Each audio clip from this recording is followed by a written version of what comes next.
जय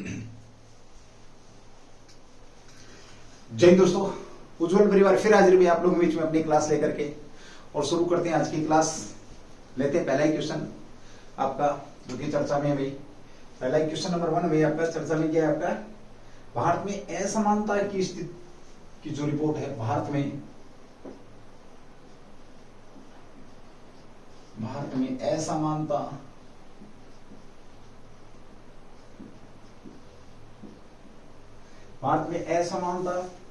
की स्थिति रिपोर्ट।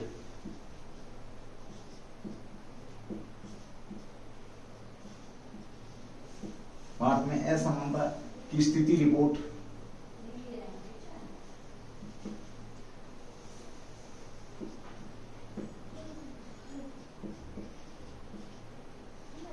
रिपोर्ट जारी की गई है।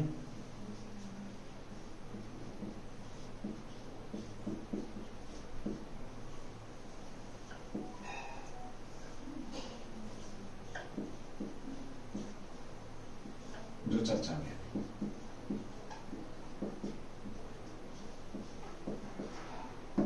चलिए शुरू कर रहे हैं। आज का पहला क्वेश्चन है करंट एज ऑन 25 मई 2022 जो आपका चर्चा में अभी फिलहाल हम बात कर रहे हैं।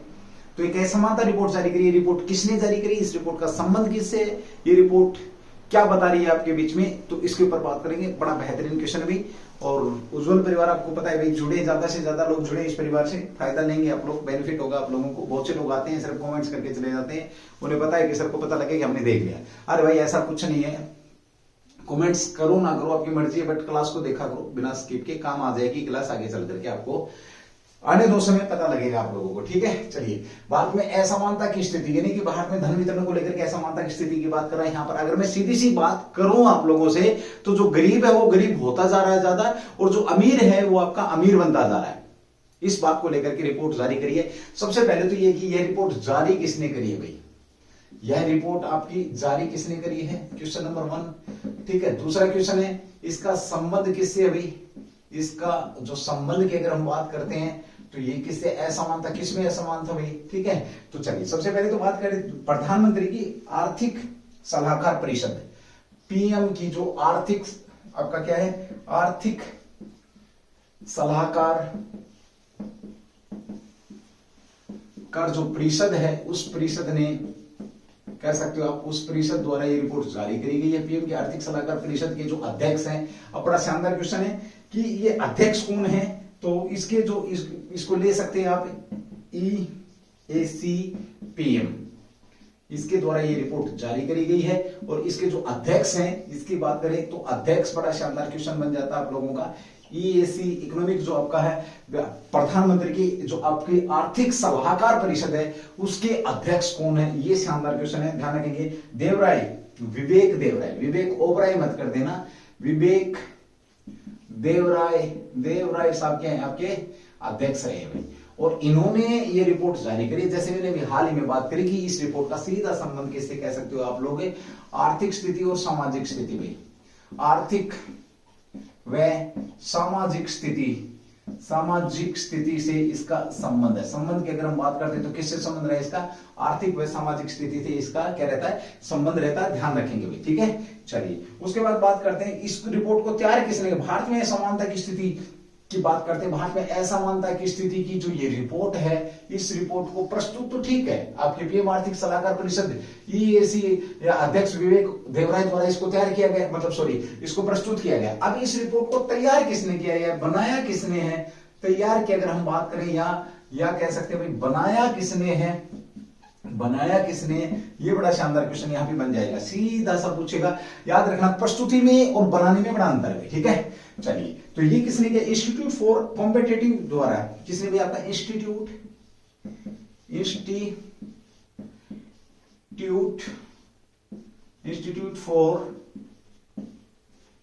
फॉर कॉम्पिटिटिव आपका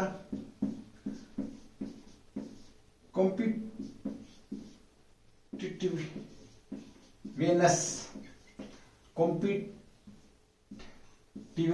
द्वारा इसको क्या किया गया, तैयार किया गया।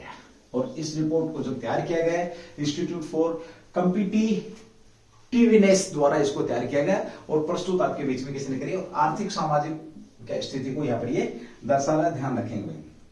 एक व्यापक विश्लेषण किया गया ये आप लोगों के बीच में। इस रिपोर्ट के कितने दो भाग हैं, अगर भाग पूछे तो दो भागों में इस रिपोर्ट को हम बांट सकते हैं। सीधा सा पूछेगा जो हाल ही में चर्चा में रही रिपोर्ट उसके कितने भाग, इसे दो भागों में बांटा जाता है। आपका बांटा जाता भागों की बात करें तो कितने भागों में, दो भागों में बांटा जाता है। ये आपका शानदार क्वेश्चन रहेगा भाई यहाँ पर। आर्थिक पहलू और सामाजिक आर्थिक घोषणा पत्र, जो कि मैंने यहाँ पर जिक्र कर दिया। आर्थिक पहलू और वह सामाजिक घोषणा पत्र, यानी कि दो भागों में इसको बांट करके हम कह सकते हैं, देख सकते हैं। ये भी ध्यान रखेंगे भाई, ठीक है। चलिए अगला क्वेश्चन करते हैं। तो छोटा सा क्वेश्चन था आपका, लेकिन है बड़ा इंपोर्टेंट भाई। भारत में ऐसा मानता है कि स्थिति की रिपोर्ट जारी की गई, जो कि चर्चा में ये रिपोर्ट किसने, पीएम की आर्थिक सलाहकार परिषद के द्वारा की गई है। इसके अध्यक्ष पूछित हो विवेक देवराय साहब है, और इसके दो भाग आर्थिक जो पहलू है या सामाजिक जो पहलू है, इनको लेकर के तैयार की गई। इसके ऊपर ये बात कही गई है कि किस प्रकार से जो भारत के अंदर ऐसा मानता है उसको, वो ये रिपोर्ट यहाँ पर जारी की गई है। चलिए अगले क्वेश्चन की बात करते हैं, मैं एक बार रफ करता हूं, उसके बाद आगे बढ़ते हैं। क्वेश्चन नंबर 2 आपका जो कि चर्चा में है, ठीक है। आप क्लास को पूरी देखा करो भाई, काम आएगी आप लोगों के लिए। चलिए भाई, उज्जवल परिवार इसी प्रकार से आप लोगों के बीच में भी हमारी डेली की क्लास आपके 8 से 8:30 से 9 के बीच में क्लास आ रही है, ठीक है। थोड़ा सा 2-4 मिनट ऊपर नीचे हो जाती है भाई, ठीक। कोशिश रहती है हमारी कि आप लोगों के बीच में हम हर प्रकार की क्लास लेकर के पहुंचे भाई। अभी हाल ही में $30 बिलियन की सहायता खाद्य संकट से निपटने के लिए। क्वेश्चन नंबर 2 आपका भाई, हाल ही में खाद्य संकट से निपटने के लिए, खाद्य संकट से निपटने के लिए, या कह सकते हैं खाद्य संकट के चलते कह सकते हैं, इसको इस प्रकार से पढ़ेंगे। खाद्य संकट के चलते किस बैंक ने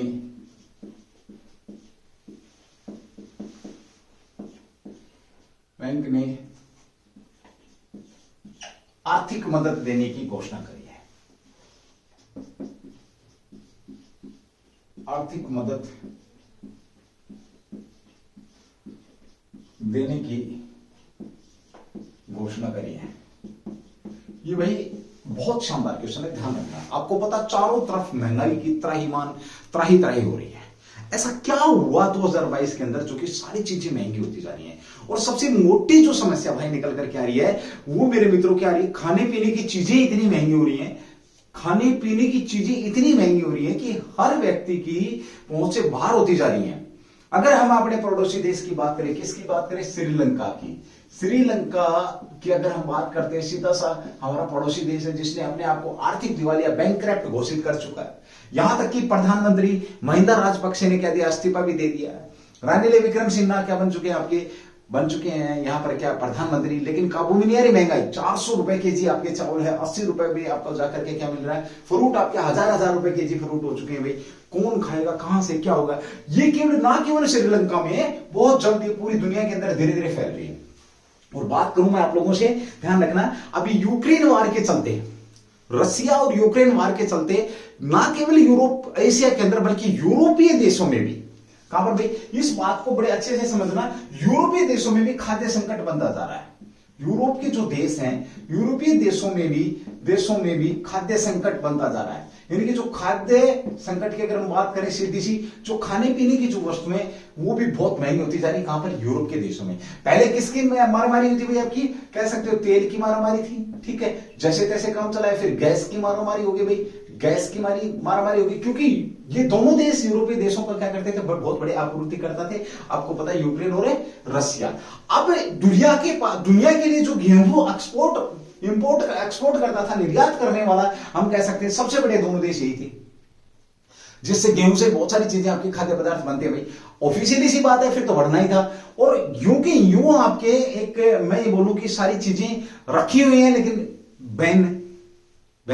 और जिन देशों ने, जो बेचारे गरीब देश हैं, जैसे दक्षिण अफ्रीका वगैरह के जो देश हैं, कह सकते हैं हम, जो आपके अफ्रीका के जो देश हैं, उनकी अगर हम बात करते हैं, यूरोप के जो देश है जिन्हें लड़ाई से कोई लेना देना ही नहीं है भाई, या एशिया के जो देश है जिन्हें लड़ाई से लेना देना ही नहीं है, वो भी खाद्य संकट से गुजर रहे हैं। बहुत बड़ी यहाँ पर अर्थव्यवस्था आपकी जो कह सकते हैं, अर्थव्यवस्था जाए भाड़ में भाई।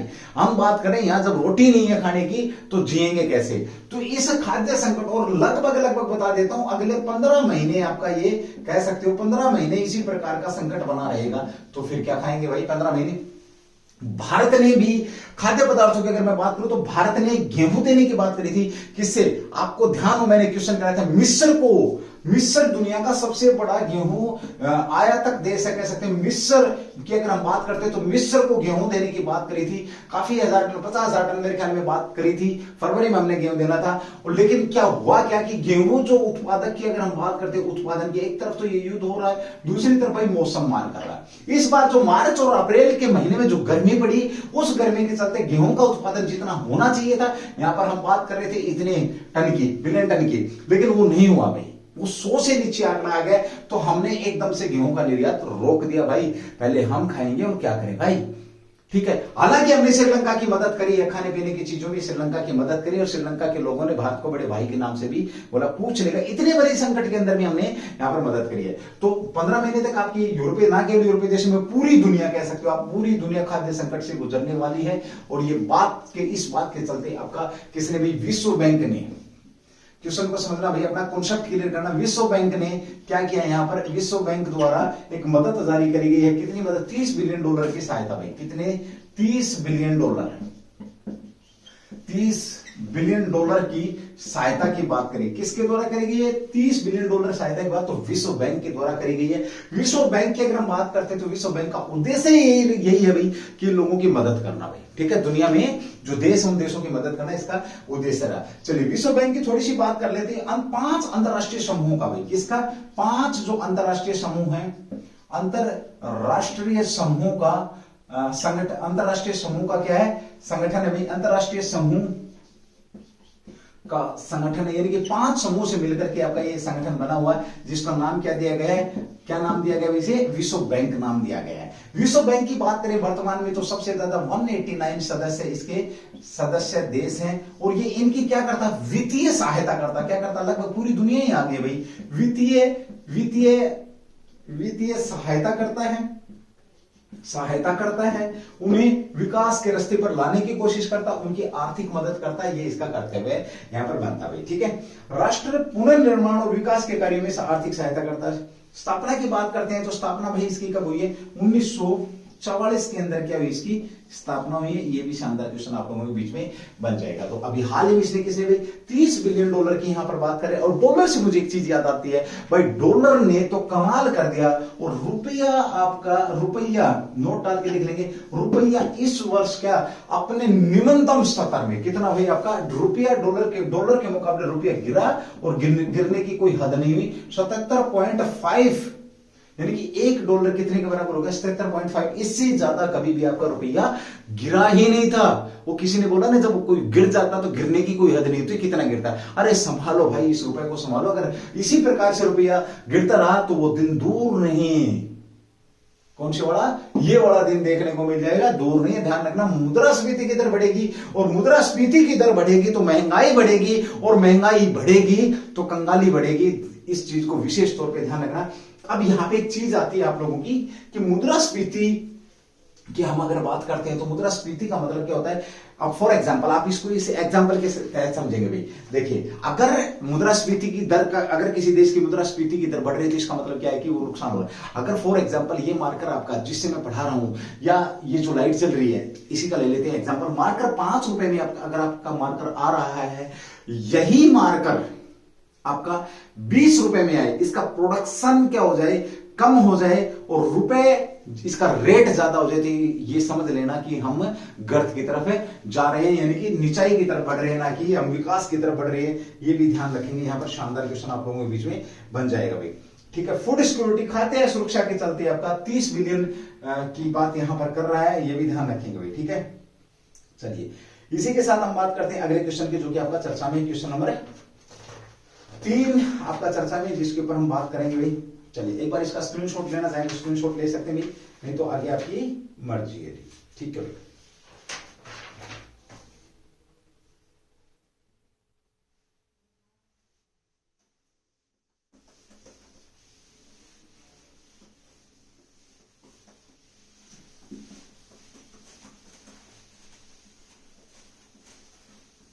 क्वेश्चन नंबर 3 जो आपका चर्चा का विषय बना हुआ है, जिसके ऊपर हम बात करने वाले हैं, ठीक है। ओके, अभी हाल ही में चर्चा में आपका इंग्लिश प्रीमियर भाई, ये क्या है भाई? क्वेश्चन नंबर 3 आपका भाई इंग्लिश प्रीमियर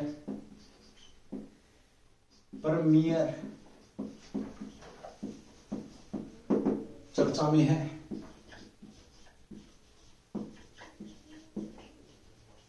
इसका संबंध किससे रहा है? चलिए इंग्लिश प्रीमियर की बात करते हैं। इंग्लिश प्रीमियर जीता किसने है, ये ध्यान रखेंगे। कौन सा? 2021-22 का भाई। सबसे पहले बात करें किसका भी, 2021-22 का इंग्लिश प्रीमियर जीता है। किसके द्वारा जीता गया? तो आप समझ गए होंगे आप ये क्या है, कोई मेडल है भाई, ठीक है। कब भाई? 22 मई जीता कब है इंग्लिश प्रीमियर? तो ये 22 मई, परसों की ही बात है भाई, आज आपका 25 होगा। 22 मई 2022 को ये जीता गया है, ध्यान रखेंगे। अगर डेट पूछे किसने जीता है तो 21-22 का है इंग्लिश प्रीमियर। ये ईपीएल कह सकते हो आप इसको, क्या है आपका? ईपीएल कह सकते हो, EPL league, English premier league की यहां पर बात हो रही है। अब तुम समझ भी गए हो, जैसे आईपीएल लीग है ना, आईपीएल लीग, इसी तरीके से आपका ये क्या है? लीग है। इसका संबंध की बात करें, क्वेश्चन क्या पूछ रहा, संबंध किससे है? तो संबंध की बात करें तो भाई ये जो संबंध इसका है फुटबॉल से भाई। किससे है? फुटबॉल से इसका क्या है? संबंध है, ठीक है। और पीछे एक लिस्ट जारी करी गई थी 10 लोगों के, जो सबसे बड़े एथलीट, जो कमाई करने वाले एथलीट 2021 साल के अंदर। तो इसमें जो पहले टॉप 10 थे उसके अंदर कम से कम पहले 5 के अंदर भी अगर मैं बात करूं तो पहले 5 के अंदर 4 प्लेयर ऐसे थे, जो आपके 4 एथलीट ऐसे थे जो फुटबॉल से संबंध रखते हैं।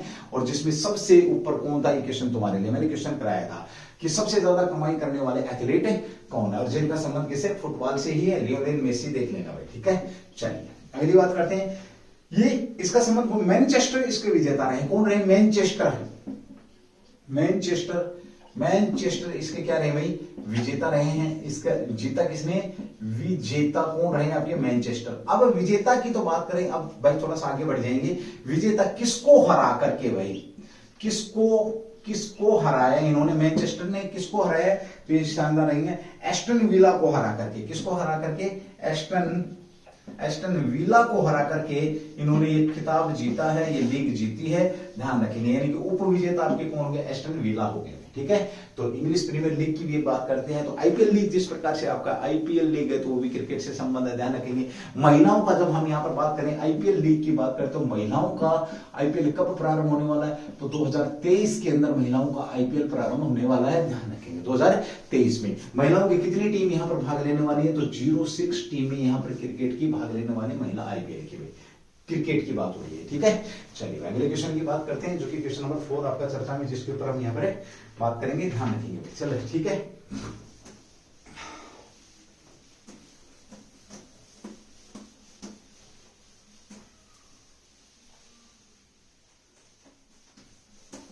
क्वेश्चन नंबर 4 में हाल ही में डीआरडीओ ने एक मिसाइल लॉन्च करी है, जिसका संबंध किससे हुई? क्वेश्चन नंबर 4, डीआरडीओ ने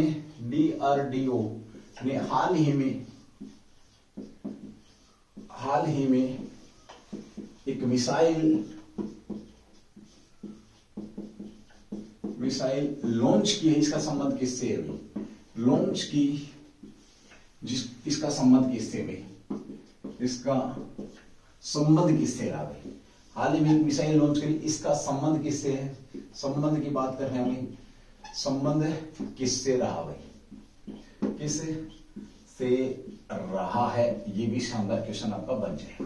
क्वेश्चन नंबर 4, सीधी सी बात करते हैं भाई। दो ही तो चीजें हैं जो देश के अंदर छाई रहती है, दो ही चीजें जिनको सलूट करने को यहाँ पर मन करता है, दो ही चीजें जो अपना 100% देनी है। ऐसे तो खैर हम बात करते हैं सिर्फ, ये बहुत बढ़िया काम कर रहे हैं आपके कौन? Defence research development organisation, DRDO की बात करते हैं। तो डीआरडीओ ने अभी हाल ही में एक मिसाइल लॉन्च करी है।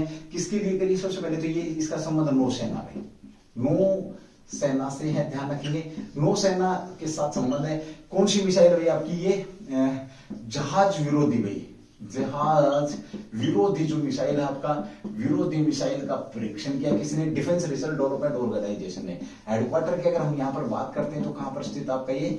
दिल्ली के अंदर इसका क्या भाई हेडक्वार्टर है। याद रखेंगे आप लोग, ठीक है। वर्तमान में इसके अध्यक्ष कौन है, ये क्वेश्चन तुम्हें मैंने बहुत बार कराया है, ये आप लोग बताएंगे सर अध्यक्ष इसके डिफेंस रिसर्च डेवलपमेंट ऑर्गेनाइजेशन के अध्यक्ष कौन है। इन्होंने नौसेना से संबंधित एक मिसाइल क्या करी अभी हाल ही में, जो कि चर्चा में आपका 55 किलोमीटर रेंज के साथ भाई, रेंज की बात करें तो कितने 55 जो किलोमीटर क्या है इसकी रेंज रही है भाई, ठीक है। और ये सुपर सबसोनिक हाइपर मिसाइल आपकी दूरी की बात करें तो ये आपका सब सैनिक क्षमताएं इसके अंदर क्या है, इसके अंदर डीआरडी द्वारा स्वदेशी विकसित है भाई। सबसे पहले तो क्या विकसित कैसी है, स्वदेशी विकसित मिसाइल आपकी भाई, ठीक है। विकसित कैसी, स्वदेशी विकसित है। साथ में दूसरी हम यहाँ पर बात करते हैं आपके अगले क्वेश्चन की, तो ये क्या नौसेना विरोधी जहाज मिसाइल है। कैसी मिसाइल आपका लिखा भी मैंने, नौसेना विरोधी जहाज मिसाइल है, जहाज मिसाइल है। पता नहीं कहां से आएगी, जाकर के जहाज के ऊपर गिरेगी और क्या करेगी, उसको सत्यानाश कर देगी। ध्यान रखना आजकल भाई आपकी जो लड़ाई का फॉर्मेट है, ये फॉर्मेट आपका चेंज हो चुका, कहां से कहां पहुंच गया है। लड़ाई के फॉर्मेट की बात करें तो पहले लड़ाई थल में लड़ी जाती थी, फिर आपकी जल में। ऐसा कौन सा युद्ध था, एक क्वेश्चन आता है। भारत का पहला ऐसा युद्ध कौन सा था, पहला ऐसा युद्ध कौन सा था जो आपका हिस्ट्री का क्वेश्चन है भाई, जो आपका जल और थल में लड़ा गया, जल और थल में लड़ा गया पहली बार, दोनों जगह लड़ा गया। अब जल थल छोड़ दिया तो आसमान के ऊपर लड़ाई होती है, आसमान को भी छोड़ दिया अंतरिक्ष में भी लड़ाई हो रही है। ध्यान रखना भाई, सैटेलाइटों को, एक दूसरे के सैटेलाइटों को गिराने की यहां पर बातचीत होती है, ठीक है। तो नौसेना विरोधी मिसाइल आपका दूरी की बात करें, और यह सब सैनिक क्षमताएं इसके अंदर कैसी भाई, सब सैनिक क्षमताएं हैं इस मिसाइल के अंदर, क्षमताएं हैं। साथ में बात करें ये आपका क्या है, 100 केजी वार हेड ले जाने के लायक है। कितना भी 100 केजी, जो 100 केजी वार हेड ले जाने के लायक है, मतलब कितना वार हेड ले जा सकती है, 100 केजी, यानी कि जो जाकर के ब्लास्ट होता है उसकी बात कर रहा है, कितना 100 केजी तक आपका ले जा सकती है। ये भी शानदार क्वेश्चन आपका रहेगा भाई। कम दूरी की मिसाइल, अगर आपसे पूछे सेना रोधी जो मिसाइल है आपकी, सेना रोधी जो मिसाइल है, सेना रोधी ये जो मिसाइल आपकी सेना रोधी, इस मिसाइल की कैसे कह सकते हैं आपकी कम दूरी की मिसाइल है आपका। तो ये डीआरडीओ ने और नौसेना के लिए तैयार करी है, नौसेना के जहाज के खिलाफ है। 55% कह सकते हो, 55 किलोमीटर आपका क्या ये रेंज कवर करती है। ये भी शानदार क्वेश्चन है। डीआरडीओ के हेडक्वार्टर की बात करें दिल्ली, मैंने सिर्फ क्वेश्चन छोड़ा आप लोगों के लिए, इसके वर्तमान में अध्यक्ष कौन है। क्वेश्चन नंबर 5 अगला जो आपका चर्चा के अंदर रहने वाला, जिसके ऊपर हमें बात करेंगे, ठीक है। चलिए, बहुत शानदार क्वेश्चन था आपका भाई, ये भी पूछा जा सकता है। डीआरडीओ इसरो खेल में ओलंपिक, आपके ओलंपिक वगैरह ये सारी की सारी आप लोग ध्यान रखेंगे। ये भी आपके बीच में शानदार क्वेश्चन बनते रहते हैं यहाँ पर, इनको लेकर के, ठीक है। ओके, चलिए भाई, अब ये हाल ही में आपका Mujib the making of a nation film चर्चा में, question number 5। Mujib the making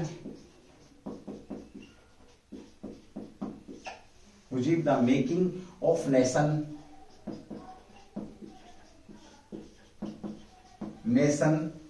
film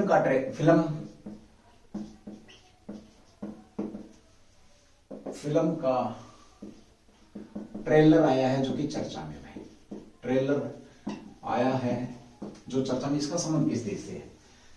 trailer आया है जो चर्चा में है भाई आपका, जो चर्चा में है, इसका संबंध किस देश से रहा है, सीधी सी बात कर रहे हैं, ठीक है। इसका संबंध किस देश से रहा है। Mujib the making of nations film का ट्रेलर आया है, और ये इसका संबंध किस देश से है। ये बड़ा शानदार क्वेश्चन है भैया, तो सुनते ही समझ गए होंगे यहाँ पे, बांग्लादेश, ठीक है। बड़ा शानदार क्वेश्चन रहेगा भाई आपका, ये Bangladesh, Mujib the making nation, Bharat और बांग्लादेश के बीच इसका संबंध बात करते हैं तो बांग्लादेश से, ये दर्शाती क्या है भाई आपका, भारत व बांग्लादेश के मध्य, भारत व बांग्लादेश के मध्य संबंधों को दर्शाती है, ठीक है। अब भारत व बांग्लादेश के मध्य संबंधों को दर्शाती है। बड़ा शानदार क्वेश्चन है, ठीक है। अब अगर हम बात करें बांग्लादेश की, तो बांग्लादेश को बनाने वाला कौन है? भारत है, ठीक है। बांग्लादेश बना कब था आपका? तो 1971 की वार के बाद भाई। बात करते हैं यहां पर आपकी 1971 के समय प्रधानमंत्री कौन थी आपकी? तो इंदिरा गांधी भाई, इंदिरा गांधी जी थी। किसकी पुत्री थी? First prime minister PM JN Nehru, JN Nehru साहब की पुत्री थी इंदिरा गांधी, सब जानते हुए। दूसरा बड़ा शानदार क्वेश्चन आता है, भारत की पहली भाई, भारत की पहली पीएम है, महिला पीएम है, पहली महिला पीएम है भाई। बनी कब थी आपकी? 1966 में। अब बड़ा शानदार क्वेश्चन तो ये आता है कि इंदिरा गांधी इससे पहले किस पद पर थी? तो अगर हम बात करते हैं इंदिरा गांधी इससे पहले आपके सूचना एवं प्रसारण मंत्रालय, सूचना एवं प्रसारण मंत्रालय भाई, ठीक है, ओके। 1971 में जो लड़ाई लड़ी थी, किसके साथ लड़ी थी? पाकिस्तान वर्सेस आपका क्या था? इंडिया भाई। और इस लड़ाई को जीता किसने था? इंडिया ने। और इंडिया ने क्या किया? पाक के क्या कर दिए भाई? 2 टुकड़े कर दिए, 2 टुकड़े किए। एक का नाम क्या रखा गया? जो पहले था आपका, पहले किस नाम से जाना जाता था? पूर्वी पाकिस्तान के नाम से जाना जाता था। पूर्वी पाकिस्तान किसको बोला जाता था? पहले ये कौन सा इलाका था आपका? तो बांग्लादेश में, बांग्लादेश। इसको नाम दे दिया गया नया क्या? बांग्लादेश। पूर्वी पाकिस्तान को पाकिस्तान से क्या कर दिया गया? अलग कर दिया गया। और पूरी वजह किसकी थी ये? तो सारी की सारी वजह किसकी थी ये? इंदिरा गांधी कह सकते हो, भारत के साथ अच्छे संबंध कह सकते हो, और इन संबंधों का फायदा उठाते हुए एक नई राष्ट्र का उदय जिसे बांग्लादेश के नाम से जाना जाता। और मुजबिर जो थे उस समय, इन्होंने बड़ा पाकिस्तान को बनाने में बड़ा सहयोग किया था। ये चाहते थे कि पाकिस्तान से हम हटे, और बांग्लादेश को बनाने में इन्होंने क्या किया? बड़ा सहयोग किया था। ये बड़ा शानदार क्वेश्चन आपका यहाँ पर है बनता है। इस फिल्म का निर्देशन किसने किया? श्याम बेनेगल ने भाई। अब बात करते हैं किसका? इस फिल्म का जो निर्देशन है, फिल्म का निर्देशन किसने किया? ये बड़ा शानदार क्वेश्चन बनेगा भाई आपका। सीधा सा पूछेगा भारत व बांग्लादेश के ऊपर बनी फिल्म का निर्देशन कौन कर रहे हैं, निर्देशक कौन है? तो निर्देशन की अगर हम बात करते हैं तो ये है आपके भाई श्याम बेनेगल, श्याम बेनेगल भाई। श्याम बेनेगल क्या आपके इस फिल्म के निर्देशक हैं, जिन्होंने ये फिल्म को क्या कर रहे हैं भाई आपके। और साथ में हम बात करते हैं इस फिल्म को तीसरे दिन लॉन्च किया कब भाई? जो कान फेस्टिवल चला हुआ है, इसके ऊपर मैंने जिक्र नहीं किया अब तक भाई। जो कान फेस्टिवल फिल्म जो फेस्टिवल है, इस फेस्टिवल के अंदर हमारे जो सूचना और प्रसारण मंत्री वर्तमान में कौन आपकी प्रसारण मंत्री कौन है? अनुराग ठाकुर भाई, अनुराग ठाकुर साहब। प्लस में आपके बांग्लादेश के प्रसारण मंत्री डॉक्टर हसन महमूद ने कांस फिल्म फेस्टिवल के तीसरे दिन लॉन्च किया। साथ में कौन आपके बांग्लादेश के हैं? बांग्लादेश के कौन है आपके? डॉक्टर हसन महमूद ने क्या किया है? इस फिल्म को लॉन्च किया कान फेस्टिवल के तीसरे दिन भाई।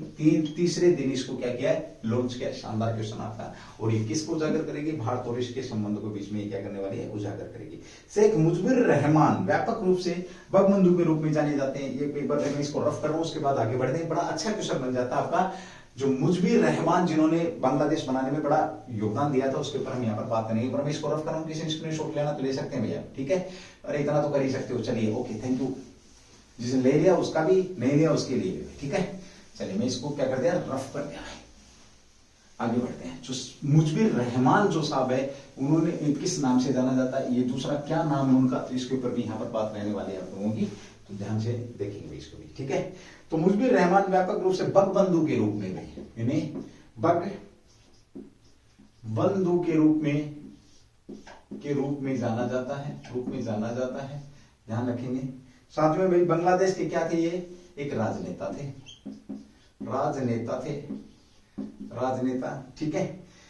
राष्ट्रपिता बांग्लादेश के राष्ट्र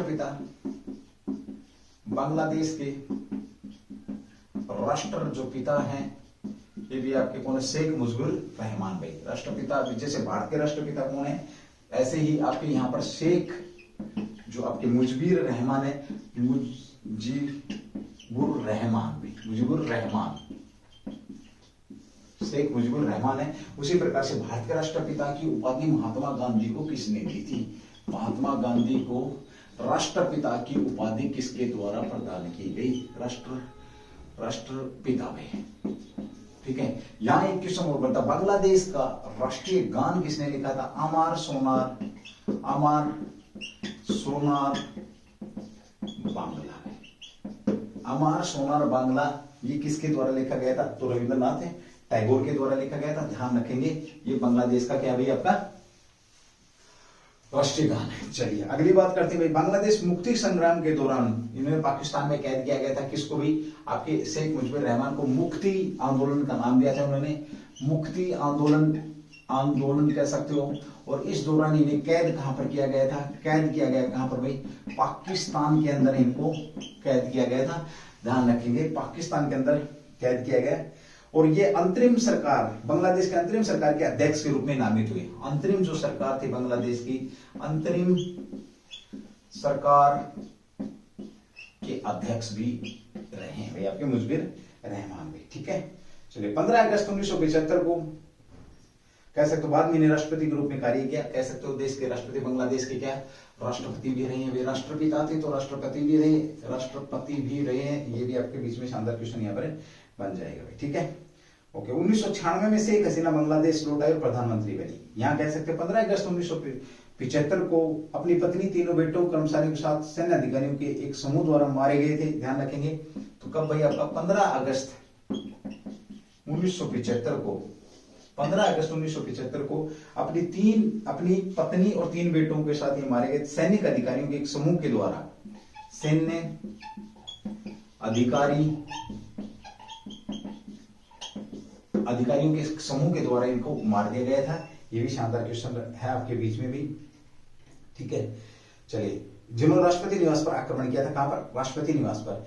इनकी एक बेटियां, उनकी बेटियां शेख हसीना और शेख रेहाना, 2 बेटियां बची थी भाई यहाँ पर, शेख हसीना और शेख रेहाना। शेख कौन है आपकी? रेहाना। ये 2 बेटियां यहाँ पर इनकी बची थी भाई। ठीक है, जिंदा रही थी रेहाना,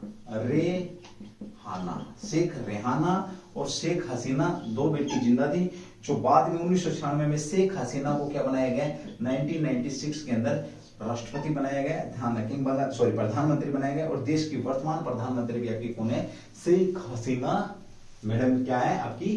प्रधानमंत्री हैं। चलिए भाई, बड़ा शानदार क्वेश्चन था। कहां पर इसका आयोजन किया गया ट्रेलर का? तो कांस फिल्म फेस्टिवल आपका चल रहा है। कांस फिल्म फेस्टिवल के अंदर आपके जो भारत के सूचना और प्रसारण मंत्री अनुराग ठाकुर साहब, साथ में डॉक्टर जो आपके हसन हैं, इन्होंने यहाँ पर क्या किया? इसको लॉन्च किया, इस ट्रेलर को। और साथ में हमने थोड़ी बात करी, आपके बंधु के रूप में इनको जाना जाता है। 15 अगस्त 1975 को एक सैन्य आक्रमण किया गया राष्ट्रपति भवन पर, वहां इनको मार डाला गया। इनके सभी बच्चों, पत्नियों के साथ इनको मार दिया गया। शेख हसीना और शेख जो आपकी रेहाना थी, ये दोनों भारतीय इसलिए बच गई। बाद में 1996 में कह सकते हो, 1996 है या 90 भाई आपका, ये आकर के आपकी क्या बनती है? राष्ट्रपति बनती है। 96 भाई। एक बार मैं इसको रफ कर रहा हूं, उसके बाद आगे बढ़ते क्वेश्चन नंबर 6 की तरफ, जो कि आपका चर्चा का विषय है, जिसके ऊपर हम बात करने वाले हैं। ठीक है, चलिए भाई।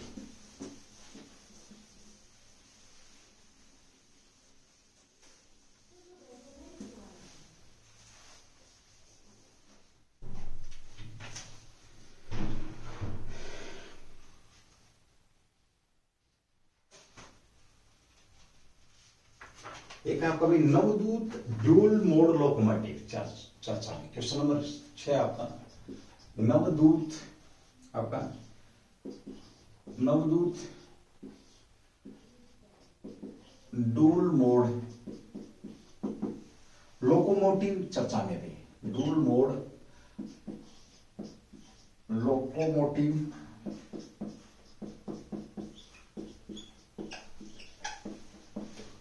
चर्चा में है, पक्का पूछा जाएगा भाई, 100% पूछा जाएगा। ये क्या है? नवदूत डूल मोड लोकोमोटिव, ये चर्चा में रहा है भाई आपका। और चर्चा में क्यों है, इसके ऊपर बात होगी। ठीक है, अगर हम यहाँ पर इसकी बात करते हैं तो सीधी सी बात है, जैसे ही आपको ध्यान आ रहा है लोकोमोटिव होता क्या है, ये तो ये आपके बीच में है। आपको बड़े अच्छे से इस चीज को समझने की कोशिश करनी है कि ये है क्या। चलिए इंपोर्टेंट क्वेश्चन है भाई, पूछेगा पक्का। सबसे पहले बात करते हैं नवदूत भारतीय रेलवे पश्चिम मध्य रेलवे द्वारा विकसित। सबसे पहले तो क्या पे बैटरी से कह सकते हो, बैटरी से चालित दोहरे मोड वाला, बैटरी से चलता भाई आपका बैटरी से चालित दोहरे मोड, यानी कि दोनों मोड में डीजल से भी चलेगा बैटरी से भी चलेगा। दोहरे मोड वाला आपका क्या भैया, आपका दोहरे मोड वाला आपका एक रेलवे इंजन है, रेलवे इंजन है, ठीक है, जो ट्रेन को खींचेगा। ठीक है भाई, चलिए दूसरी बात करते हैं नवदूत रेलवे के पश्चिमी मध्य रेलवे, किसने इसको इजाद किया है, तो WCR, पश्चिमी सेंट्रल वेस्टर्न सेंट्रल पश्चिम मध्य रेलवे भी आपका पश्चिम मध्य रेलवे द्वारा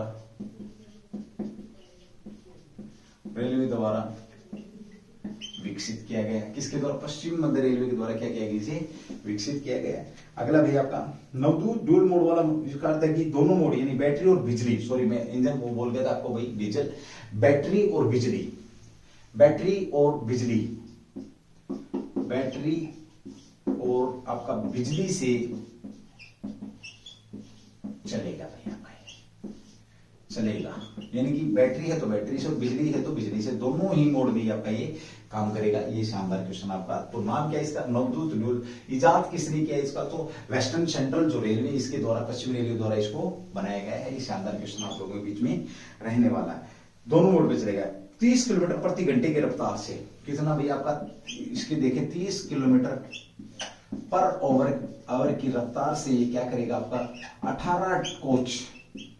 18 कोचों को खींच सकता है, यानी कि 18 जो डब्बे हैं उनको खींच सकता है। ये पावर में खींच सकता है, ये ध्यान रखेंगे। कितने किलोमीटर के हिसाब से, 30 किलोमीटर के हिसाब से चलेगा, 18 कोचों को ये आपका खींच सकता है। इसमें क्या होगा भाई आपकी, इसके अंदर 84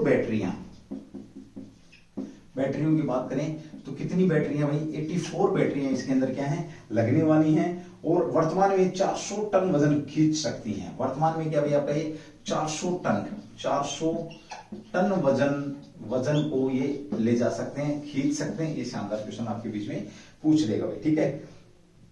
वर्तमान में इसका प्रयोग कहां पर, जबलपुर और मुंदवाड़ा। ये मोस्ट इंपोर्टेंट क्वेश्चन यहाँ पर कहां पर चलाया जाएगा वर्तमान में, तो जबलपुर व आपका कहां पर भाई, मुंदवाड़ा और अन्य स्टेशनों पर ट्रेनों के प्रशिक्षण के आधार पर इसका किया जा रहा है। मुंदवाड़ा व अन्य स्टेशनों पर क्या कह सकते हो, अन्य स्टेशनों पर परीक्षण के आधार पर ट्रेन खींच रहा है। परीक्षण के आधार पर, यानी कि इसको चलाया कहां पर जा रहा है, तो परीक्षण कहां पर किया गया, परीक्षण तो ये आपका जबलपुर में मुंदवाड़ा के अंदर इसका परीक्षण किया गया है, ध्यान रखेंगे। लोकोमोटिव रेलवे बोर्ड से सर्वश्रेष्ठ नवाचार का पुरस्कार मिला।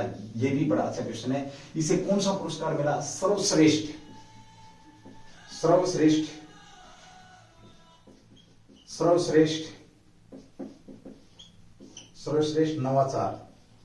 नवाचार का पुरस्कार इसको मिला है। सर्वश्रेष्ठ नवाचार का पुरस्कार मिला, ध्यान रखेंगे।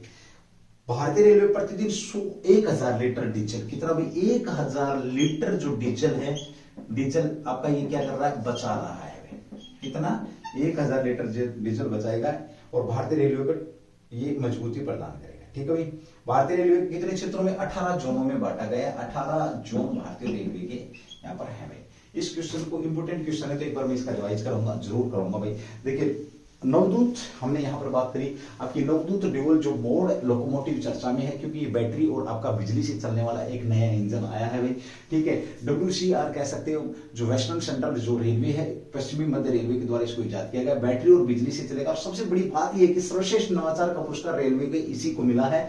साथ में बात करते हैं 84 बैटरी इसके अंदर, वही 400 टन खींच सकता है। 30 किलोमीटर पर हावर के हिसाब से 18 कोचों को ये ले जा सकता है। जबलपुर मुंदवाड़ा वाले स्टेशन पर परीक्षण के लिए इसको यूज किया जा रहा है। 1000 लीटर पर डीजल पर डे के हिसाब से ये बचाएगा। सब अब बात आती है रेलवे की, बात आती है तो मेट्रोमैन के नाम से किसे जाना जाता है। क्वेश्चन नंबर 1 आपका मेट्रोमैन, मेट्रो मैन के नाम से किसे जाना जाता है। क्वेश्चन नंबर 2, देश की पहली प्राइवेट मेट्रो कहां पर चली भाई, मेट्रो कहां पर चली। क्वेश्चन नंबर 3 जो आपका भाई दूसरा क्वेश्चन नंबर 3 है, भारत के अंदर पहली मालगाड़ी कब चली भाई, भारत में पहली मालगाड़ी कहां चली। क्वेश्चन नंबर 4 आपका भाई, भारत के अंदर दूसरी ट्रेन कब चली। पहली तो बता दूं कि 1853 में मुंबई से थाना के बीच में चली, ठीक है, कुछ छोड़ दो उसको।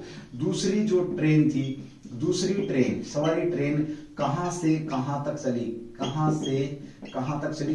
3-4 क्वेश्चन है ये आपके बीच में है, ठीक है भाई। मेट्रो मैन किसे कहा जाता है, पहली मेट्रो आपकी कहां पर चली शिविर, भारत में पहली मालगाड़ी कब चली है, पहली मालगाड़ी कब चली है, क्वेश्चन नंबर 4 है, सीधा सा पूछ ले तो भाई, ठीक है ओके। उसके बाद है दूसरी ट्रेन कब चली। और जोन की बात करें तो 18 जोनों में रेलवे को बांट रखा, शानदार क्वेश्चन था आपका। लोकोमोटिव नवदूत लोकोमोटिव चर्चा में क्यों था, तो ये आपके बीच में क्वेश्चन आपके बीच में। चलिए अगले क्वेश्चन की बात करते हैं। सर्वश्रेष्ठ नवाचार का पुरस्कार इसको मिला। क्वेश्चन नंबर 7 की बात करेंगे जो कि आपका चर्चा में।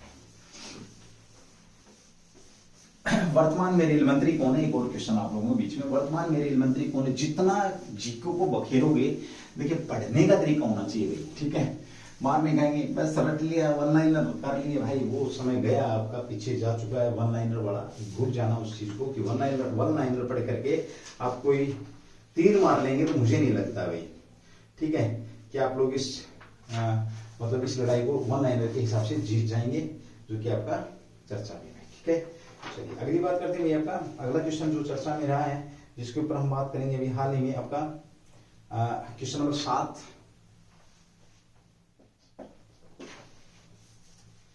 एंथनी एल्बनीज, एंथनी अल्बनीज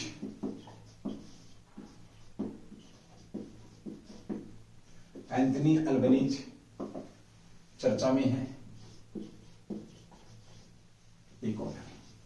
चलिए इनकी बात करते हैं। तो ये भाई ऑस्ट्रेलिया के नए प्रधानमंत्री हैं, ऑस्ट्रेलिया के नए पीएम बनाए गए हैं, ध्यान रखेंगे, ठीक है। अगली बात करते हैं भाई, इंपोर्टेंट है, पहले ऑस्ट्रेलिया में पहले इतावली व्यक्ति हैं, पहले इतावली ऑस्ट्रेलियाई हैं जो प्रधानमंत्री बनेंगे। इतालवी ऑस्ट्रेलियाई हैं जो आपके क्या पीएम बने हैं, ठीक है। पहले इतालवी ऑस्ट्रेलियाई हैं जो आपके पीएम बने हैं, ओके। चलो भाई तुम्हें ये लगता होगा सर पता नहीं हमारे कमेंट्स का जवाब क्यों नहीं देते, लोग जय हिंद बोलते हैं। तो सबसे पहले तो भाई जितने जो लोग कमेंट्स कर रहे हैं सबको मेरी तरफ से जय हिंद ही है, ठीक है। क्वेश्चन अगर करेंगे, क्वेश्चन का आंसर करते हैं तो बड़ा अच्छा लगता है, आपको दूसरे लोग भी देख रहे हैं कि आप कितना इंटरेस्ट क्लास के अंदर दिखा रहे हैं। देखिए अगर आप अच्छा कुछ करते हैं, अच्छा कुछ देते हैं, लोगों को जानकारी देते हैं, वो बोलते हैं विद्या एक ऐसा धन है जो जितना बांटोगे उतना बढ़ेगा, ठीक है। तो बने रहे क्लास के अंदर। ऑस्ट्रेलिया के नए पीएम आपके पहले इतावली व्यक्ति हैं जिनको पीएम बनाए गए हैं, ये भी ध्यान रखेंगे। और ऑस्ट्रेलिया के कौन से नंबर के पीएम है, ये बड़ा शानदार क्वेश्चन है। तो 31वें नंबर के हैं भाई, आपके 31वें नंबर के पीएम है, ध्यान रखेंगे। पार्टी की बात करें तो कौन सी पार्टी इनकी, लेबर पार्टी है भाई। कौन सी पार्टी है, लेबर पार्टी है। और संघीय चुनाव में इन्होंने भी जीत हासिल करी थी, ध्यान रखेंगे, ठीक है। चलिए भाई अगली बात करते हैं, ये जो आपके बनाए गए हैं, कब बनाया गया है इनको, तो 23 मई को भाई, 23 मई को क्या बनाया गया, इन्हें पीएम बनाए गए हैं, ऑस्ट्रेलिया के पीएम बने भाई। अब बात थोड़ी सी भारत के पीएम की भी करते हैं। भारत के पहले पीएम की बात करें तो पंडित जवाहरलाल नेहरू, पंडित जे.एन. नेहरू साहब हैं पहले ऐसे पीएम जिनके खिलाफ अविश्वास प्रस्ताव लाया गया कौन, लेकिन पास नहीं हुआ, ठीक है। पहले ऐसे पीएम है जिनके कार्यकाल में युद्ध हुआ, पहली बार युद्ध हुआ। तो ये युद्ध भी हुआ आपका कब, 62 के अंदर भाई, कब 1962 में किसके साथ युद्ध हुआ, चीन के साथ। पहले ऐसे जिनके काल में क्या लगा आपका भाई, कार्यकाल में इमरजेंसी लगी हो, क्या लगी है, आपातकाल लगा भाई, आपातकाल लगा, ठीक है, आपातकाल लगा। आपातकाल की अगर हम बात करते हैं तो आपातकाल की घोषणा किसके द्वारा की गई थी, ये बड़ा शानदार क्वेश्चन है। तो आपातकाल की घोषणा के समय राष्ट्रपति कौन थे आपके, ये बड़ा शानदार क्वेश्चन है। तो option A doctor Rajendra Prasad थे, आपातकाल राजेंद्र प्रसाद ने लगाया था, या सर्वपल्ली एस.एस. राधाकृष्णन ने, भाई मुझे कमेंट्स करके बताएंगे, ठीक है, शानदार क्वेश्चन है। पहले ऐसे प्रधानमंत्री थे जिनके काल में क्या लगा था, आपातकाल लगा। मृत्यु की बात करें तो 1964 के अंदर JNK में, कहां पर इनकी JNK के अंदर क्या होगी, मृत्यु हो गई है, ध्यान रखेंगे कहां पर मृत्यु हुई है, JNK में इनकी मृत्यु हुई है, ठीक है। और प्रधानमंत्री की अगर हम बात करते हैं तो वर्तमान में प्रधानमंत्री कौन, आपके मोदी साहब, प्रधानमंत्री मोदी साहब। इससे पहले क्या थे, ये गुजरात के क्या थे भाई, गुजरात के सीएम साहब थे। पार्टी की बात करें तो बीजेपी में, बीजेपी। अब बात आती है, सबसे पहले जो प्रधानमंत्री थे उनका राष्ट्रीय कांग्रेस, कौन सी पार्टी से था, राष्ट्रीय कांग्रेस से इनका संबंध था।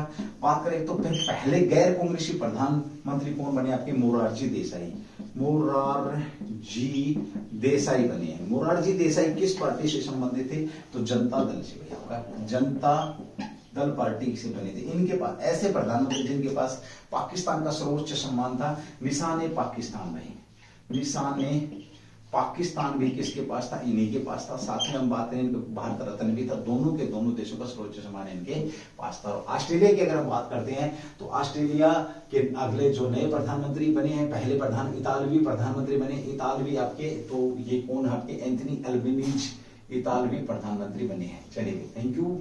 आपका जो आज की क्लास का सेशन था वो यहीं तक रहने वाला है। आशा करता हूं आपको जानकारी मिली होगी भाई, ठीक है। चलिए, क्लास को शेयर कर दिया करो, क्लास को भाई लाइक कर दिया करो, चैनल को सब्सक्राइब कर लिया करो। अरे कुछ भी मत करो, क्लास को पूरी देख लिया करो भाई। थैंक यू, जय हिंद, जय भारत, डू दी बेस्ट।